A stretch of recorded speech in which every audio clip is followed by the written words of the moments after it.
پہاڑی زبان میں اپڈیٹ سنیے۔ آج ماحول دا عالمی تہاڑا منایا جا رہا ہے۔ اس دن دے منان دا مقصد ماحول کو ہر قسم دی گندگی تھی پاک کرنا ہے۔ لیکن اگر بھارت دی صورتحال دا جائزہ کیا جائے تو ہندو انتہا پسند مودی حکومت ان خطرات کو نظر انداز کر رہی ہے جڑے ماحول کو لاحق ہیں۔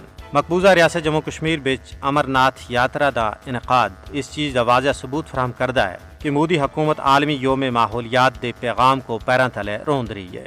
لکھاں دی تعداد وچ ہندو یاتریاں کو امرناتھ غار وچ جلنا دی اجازت دینی ماحولیات دی ایک بڑی تباہی کو دعوت دینا دے مترادف ہے۔ امرناتھ یاترا کشمیر دے نازک ماحول واسطے ایک سنگین خطرہ ہے۔ ماہرین دا آخنا ہے کہ جنوبی ایشیا وچ امرناتھ غار دا دورہ کرنا والے لکھاں ہندو یاتری ہمالیہ دے ماحول کو بری طرح متاثر کر رہے ہیں۔ کشمیر دے ماحول واسطے نقصان دہ ہونے دے باوجود بھارت سالانہ بڑی ہندو یاترا کو رچانا ہوتا ہے بضد ہے۔ ہندوستان واسطے آج ماحولیات دا عالمی تہاڑا منانے واسطے کچھ بھی نہیں ہے، کیونکہ اس دے بڑے شہراں کو آلودگی اور تعفن دی تباہکن صورتحال دا سامنا ہے۔ عالمی سروے دے مطابق عہد حاضر وچ بھارت دا دارالحکومت دہلی دنیا دا سب تھی آلودہ دارالحکومت ہے۔ پوری دنیا اس کوشش بھی لگی دی ہے کہ دنیا دے ماحول کو پاک کرنے واسطے عملی اقدامات کیتے جلن، لیکن بھارت دنیا دے ماحول کو غلیظ کرنے دی کوششاں وچ مصروف ہے۔ عالمی برادری دی ذمہ داری بن دی ہے کہ وہ بھارت اتے دباؤ پاون کہ نہ صرف یاترا دے دورانیے کو کاٹ کیتا جلائے بلکہ یاتریاں دی تعداد کو بھی محدود کیتا جلائے۔